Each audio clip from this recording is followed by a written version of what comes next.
નર્મદા જિલ્લાના ભૂચાળ ગામે દિવાળીની અનોખી પરંપરા વર્ષોથી જળવાઈ રહી છે. નાંદોદના પૂર્વ ધારાસભ્ય પીડી વસાવાએ આ વર્ષે પણ પોતાના પૂર્વજોની આ દિવાળી ઉજવવાની રીત જાળવી રાખી.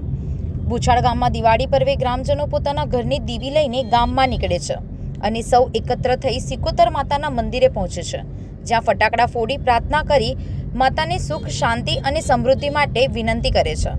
આ દિવાળી ઉજવણીમાં વ્યસન, નકારાત્મક ઉર્જા અને દુઃશક્તિઓના દહનની માન્યતા જોડાયેલી છે.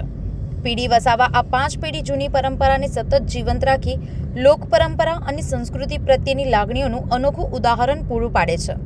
દિવાળીનો પર્વ છેલ્લી અમારી 5 પેઢીથી અમે દિવાળીને દિવસે ઉજવતા આવીએ છીએ.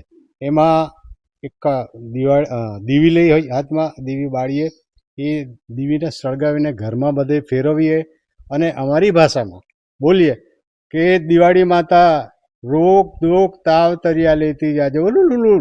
આટલું બોલીને સમગ્ર ઘરમાં ફરીને મારા ઘેરેથી આ દીવી છે એ પ્રથમ નીકળે.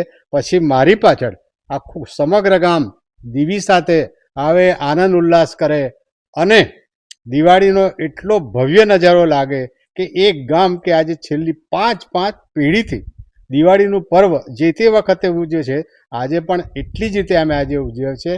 ને આજે ગામ લોકો ઉલ્લાસ સાથે દિવાળી માતા પાસે એટલું માગે છે કે હે દિવાળી માતા, અમને આરોગ્ય આપજે, સમૃદ્ધિ આપજે, શાંતિ આપજે. બધાને એક સાથે લઈને સહિયારો પુરસ્કાર કરીને આ ગામનો પણ વિકાસ કરીએ, તાલુકાનો પણ વિકાસ કરીએ, જિલ્લાનો પણ કરીએ, રાજ્યનો પણ કરીએ અને દેશ રાષ્ટ્રનો પણ વિકાસ થાય. એ જાતની બધામાં સદબુદ્ધિ આપે.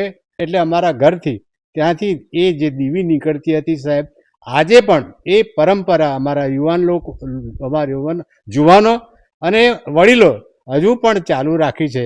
ને ગામ એક સમ છે, કોઈ જાતનો વિખવાદ નહીં, કંઈના બધા પ્રેમ ભાવથી રહે છે.